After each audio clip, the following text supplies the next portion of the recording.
Bismillah ar-Rahman ar-Rahim. Nous sommes en fin de cette journée aussi productive, aussi fructifère, et je saisis cette occasion pour vous transmettre les remerciements et les messages d'encouragement de notre ministre et de toute notre famille du secteur agricole, parce que nous sommes en famille. Je réitère aussi mes remerciements aux organisateurs, à l'association APAD, à nos partenaires français qui nous ont rejoints au niveau de cette journée pour parler d'un secteur aussi stratégique, aussi bien pour la Tunisie que pour le Cap Maghreb et que pour notre espace euro-méditerranéen. Ceux qui me connaissent savent bien que je n'utilise pas de feuilles.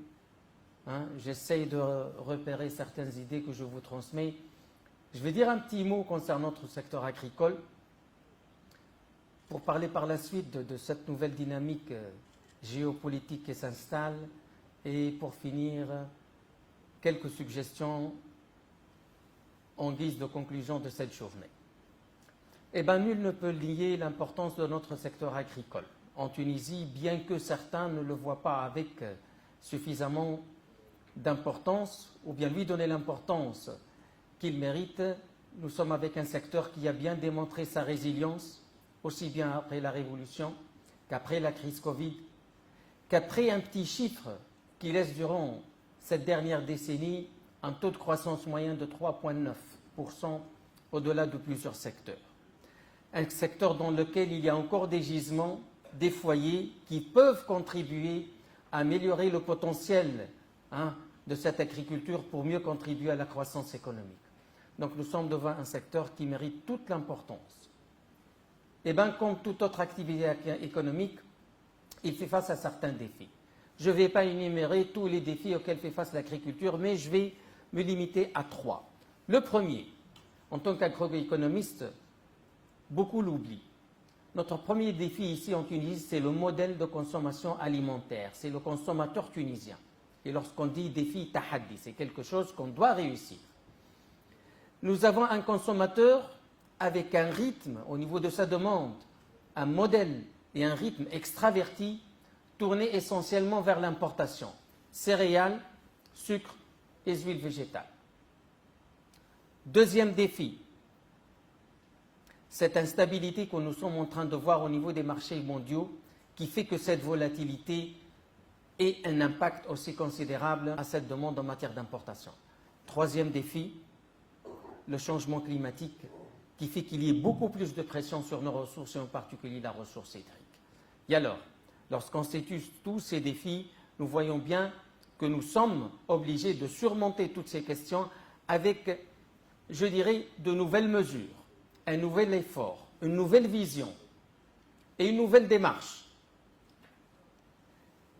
Si ce défi est accompagné avec la réalité que nous vivons au niveau de la production, une faiblesse au niveau de la production. On n'a pas, pourquoi le cacher? Nous sommes avec des rendements faibles en matière de céréales. Et avec cette faiblesse de rendement, elle est conjuguée à une variabilité interannuelle. Une année avec un rendement, une production moyenne, autre moins bonne, autre bonne. Et on parle toujours de cette alternance qui est en fait, ce n'est pas une alternance, mais c'est une variabilité interannuelle qui fait creuser encore ce mal au niveau de la production. Donc un besoin qui s'installe pour améliorer cette production, pour améliorer la productivité et pour booster l'investissement. Donc nous sommes dans une situation qui fait que nos ressources devraient répondre à cette demande croissante à laquelle on ne s'arrête pas via les marchés internationaux. Vous savez combien nous avons importé de céréales en 2021? Une enveloppe de 3 410 millions de dinars.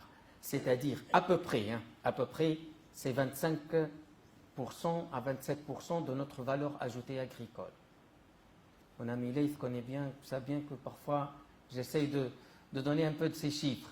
Et alors, avec ces deux informations, ces deux chiffres, nous insistons sur le fait qu'il y a une pression qui provient de la demande et à laquelle il faudrait répondre avec une production. Et là s'insère votre apport et votre contribution avec des solutions qui peuvent contribuer à améliorer notre potentiel de production et nos niveaux de rentabilité et de rendement en matière de céréales lorsqu'on place cette culture de colza en tant que bonne tête d'assolement, un bon précédent cultural, un bon nettoyant du sol.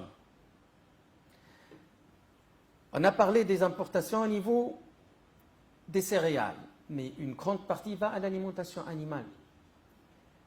Et alors, si réellement cette culture pourrait apporter son potentiel, donc elle a tout le mérite d'avoir plus d'appui et plus d'encouragement, et peut-être à la fin, je vais donner quelques pistes pour penser à une stratégie oléagineuse. Maintenant, j'aimerais bien situer un peu cette réunion dans un contexte réel, de l'heure actuelle, la dynamique géopolitique actuelle, dans un contexte où nos pays maghrébins, Maroc, Tunisie, Algérie, vivons quand même d'une manière qui dépend d'un pays à une autre, mais une certaine vulnérabilité alimentaire. Et cette vulnérabilité alimentaire est aussi conjuguée à des effets sur les ressources eau et sol, qui se sont raréfiées et qui font qu'il y ait une tension sociopolitique pour avoir accès à ces ressources. Ce qui fait que la production agricole regagne de nouveau sa place stratégique au niveau de notre débat.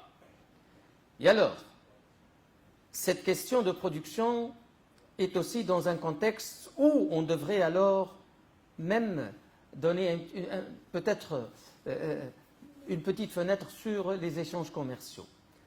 C'est ces pays, et nous en faisons partie, qui souffront, comme j'ai dit, de cette vulnérabilité alimentaire, et là où notre facture au niveau des importations s'accentue d'une année à une autre.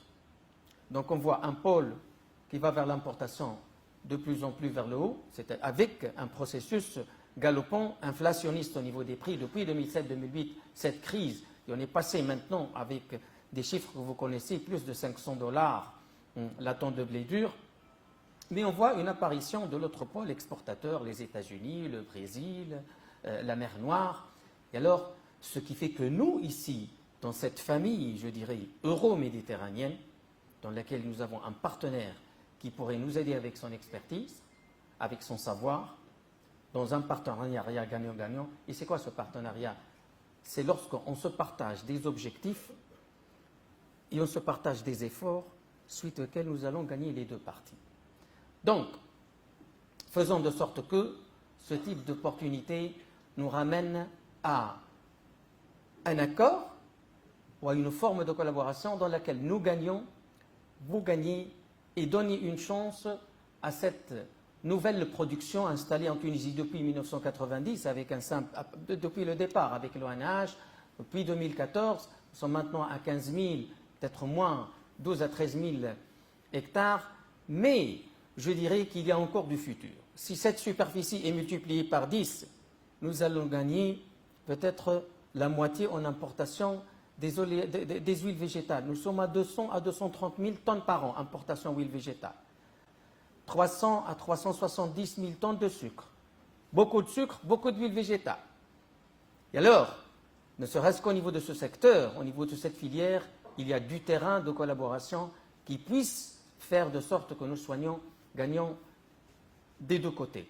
Sans m'attarder plus, je vous suggère, en tant, disons, comme ministère de l'Agriculture, pour vous transmettre ce message, de penser et réfléchir tous à mettre en place une stratégie peut-être beaucoup plus spécifique pour cette culture, à l'instar de ce que nous avons fait pour la févrole, qui pourrait avoir pour objectif d'augmenter les superficies, d'encourager les agriculteurs à adhérer.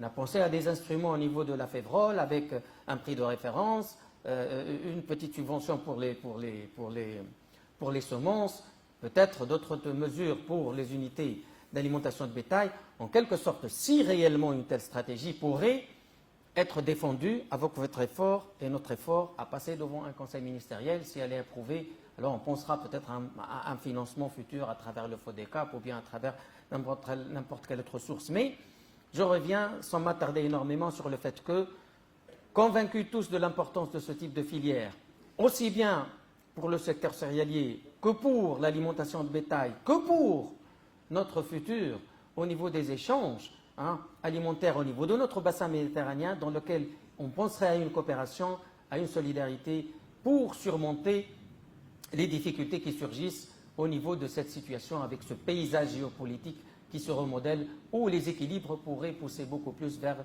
des situations un peu protectionnistes, un peu prudentes, mais rien ne va arrêter les échanges internationaux, les échanges agricoles, parce qu'il en est de l'alimentation, il en est de la vie des populations, et peut-être ce sont ce type d'occasions qui pourraient nous ouvrir vers plus de collaboration, plus de solidarité et plus de raisons de notre coopération euro-méditerranéenne. Et je vous remercie.